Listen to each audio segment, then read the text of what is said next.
2024 సంవత్సరానికి గాను joke of the ఇయర్‌ని నేను మీకిప్పుడు చెప్పబోతున్నాను. జోక్ ఆఫ్ ది ఇయర్ అని నేనంటే సరిపోతుందా? కాదు కదా!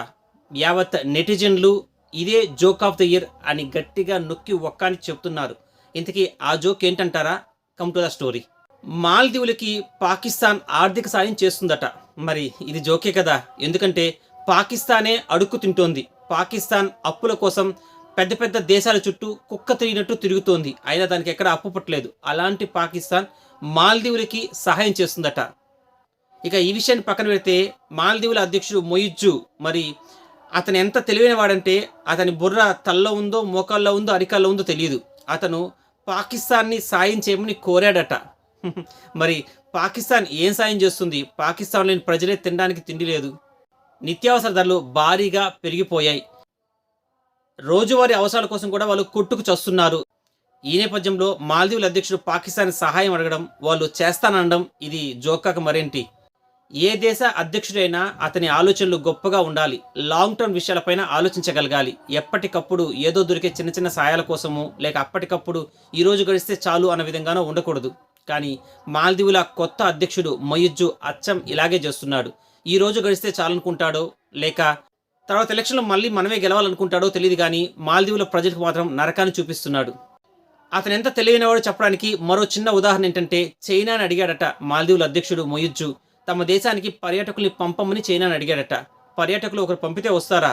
రారు కదా!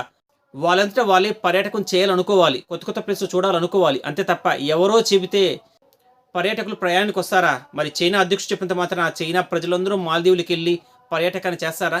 చైనా అధ్యక్షుడు ఏమన్నా వాళ్ళకి ఫ్రీగా ఆ ఎయిర్లైన్ టికెట్లు బుక్ చేస్తాడా? కాదు కదా! వాస్తవానికి మాల్దీవులు పర్యాటక రంగంతోనే అభివృద్ధి చెందింది. అసలు పర్యాటకమే లేకపోతే మాల్దీవులే లేదు అన్న స్థాయిలో ఉంది. ఇక మాల్దీవుల పర్యాటక విషయానికి వస్తే మాల్దీవులు ఎక్కువగా పర్యటించేది భారత్ ప్రజలే, భారత సినీ సెలబ్రిటీలే, భారత్ సినిమా సెలబ్రిటీలే. మాల్దీవుల్లో ఎన్నో షూటింగ్లు భారతదేశం చెందిన సినిమాలవే జరుగుతాయి. ఇక మాల్దీవులకి భారత్కి మధ్య ఉన్న సమస్య ఏమిటనేది 4 పాయింట్లు మీకు చెప్తాను.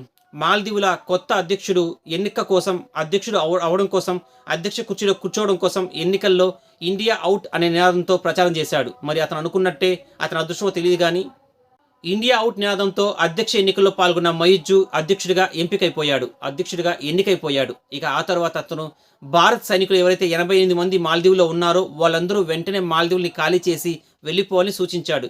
ఈ నేపథ్యంలో భారత ప్రధాని మోదీ మాల్దీవుల్ని పర్యాటకం నుంచి కాస్త వెనకబడేలా చేయాలన్న ఉద్దేశంతో లక్షద్వీప్లో పర్యటించాడు. లక్షద్వీప్లో అతను ఏదైతే ఒక మోడల్ అవతారం ఎత్తి లక్షద్వీప్లో పర్యటించాడో అది భారీగా భారత ప్రజల అటెన్షనే కాదు యావత్ ప్రపంచ ప్రజల అటెన్షన్ని లక్షద్వీప్ వైపు చేసేలా చూసింది.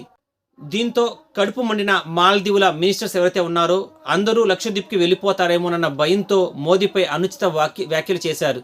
ఈ నేపథ్యంలో భారత ప్రజలు, భారత సెలబ్రిటీలు మోడీని ఎప్పుడైతే మాల్దీవుల మినిస్టర్స్ అనుచిత వ్యాఖ్యలు చేశారో వెంటనే బాయ్కాట్ మాల్దీవులు అన్న హ్యాష్ట్యాగ్ని తీసుకొచ్చారు.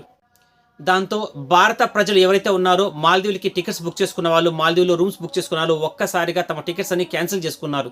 దాంతో భారత్ ఎప్పుడు నెంబర్ 1 స్థానంలో మాల్దీవుల పర్యటకులో ఉండే భారత్ ఒక్కసారిగా 5వ స్థానానికి పడిపోయింది. అంటే భారత ప్రజలెవరూ మాల్దీవులకి వెళ్ళడం మానేశారు. ఈ నేపథ్యంలో మాల్దీవుల్లో ఆర్థిక సంక్షోభం ఏర్పడింది. ఈ నేపథ్యంలో మాల్దీవుల అధ్యక్షుడు ఏవైతే ఉన్నారో అతను చైనాకు వెళ్ళి చైనా అధ్యక్షుడు అడుక్కున్నాడు. మీ దేశ ప్రజల్ని పర్యాటకం కోసం మా దేశానికి పంపండి అంటూ అడుక్కున్నాడు.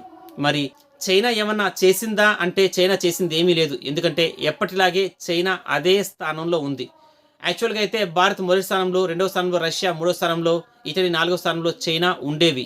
భారత్ మాల్దీవుల మధ్య సంబంధం బాగున్నప్పుడు. ఎప్పుడైతే భారత్ 5వ స్థానానికి పడిపోయిందో ఇప్పుడు మొదటి స్థానంలో రష్యా ఉంది, 2వ స్థానంలో ఇటలీ ఉంది, 3వ స్థానంలో చైనా ఉంది.